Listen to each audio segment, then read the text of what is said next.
Christophe Nardini, Christophe Hilary. 3 policiers de la brigade des stupéfiants en planquent dans un appartement réquisitionné en banlieue parisienne. Dans leur objectif, l'entrée de l'immeuble d'en face. Une dizaine de jeunes du quartier ont investi ce hall, devenu lieu de vente pour leur trafic de drogue.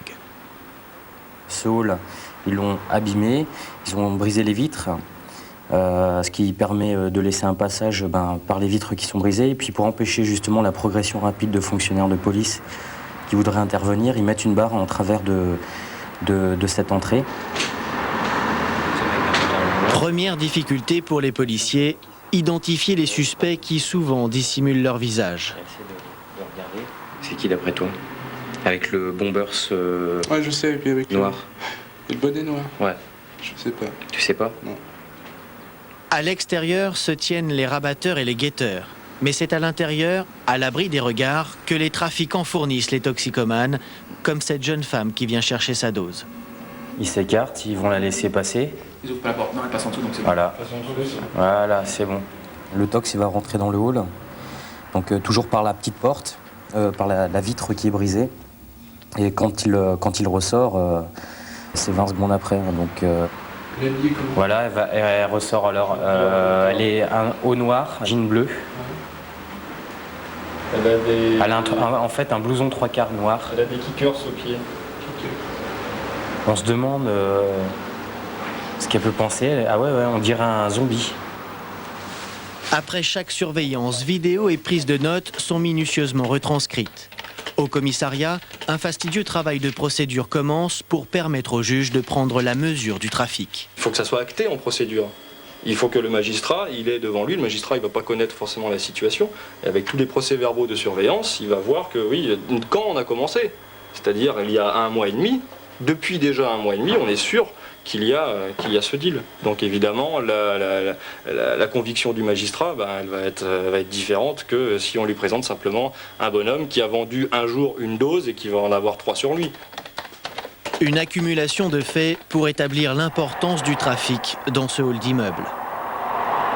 Mais les policiers ne savent toujours pas comment se passe la transaction à l'intérieur. Pour le savoir, ils vont interpeller 7 acheteurs venus se fournir.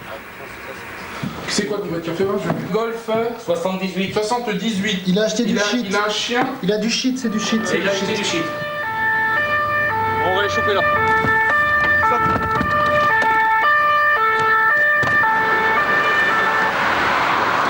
Les 100 grammes de résine de cannabis dont il a essayé de se débarrasser sont vite retrouvés par les policiers.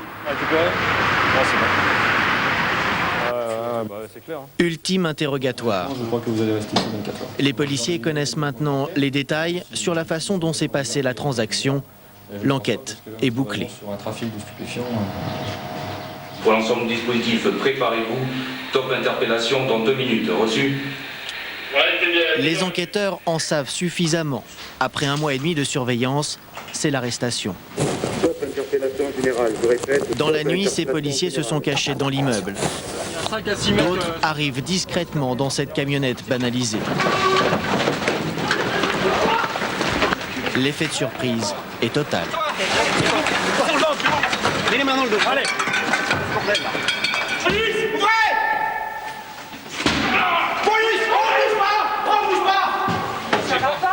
Le dealer est arrêté dans l'appartement d'une voisine, une complice.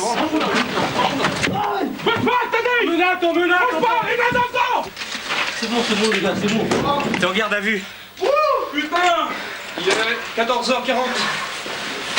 Est-ce que tu reconnais? Ouais, tout ça c'est à moi, c'est à moi. Qu'est-ce qu'il y a dedans? C'est à moi, il y a du shit, tout ça c'est à moi. C'est bon les gars. On trouve une arme Dans une chambre, il découvre ce fusil à pompe ainsi que des munitions. C'est votre chambre, ça, hein? Non, mais je savais pas. Honnêtement, je savais pas. Des barrettes. Puis la drogue, du cannabis, de l'herbe et pour 2100 € de cocaïne. Poudre blanche. De l'argent. De l'argent aussi, environ 1000 €. Selon les policiers, 3 jours de vente. On peut pas le... Non, c'est une petite prise, enfin Pour une affaire de cité, au coup par coup, c'est une bonne petite prise, mais bon, c'est rien par rapport aux quantités qui circulent. 8 personnes ont été placées en détention. Au Plessis-Robinson, le 24 de l'avenue Léon Blum ne fournira plus à toute heure. Mais les policiers ne se font pas d'illusions. Le trafic va reprendre très vite ailleurs. Politique avec une affaire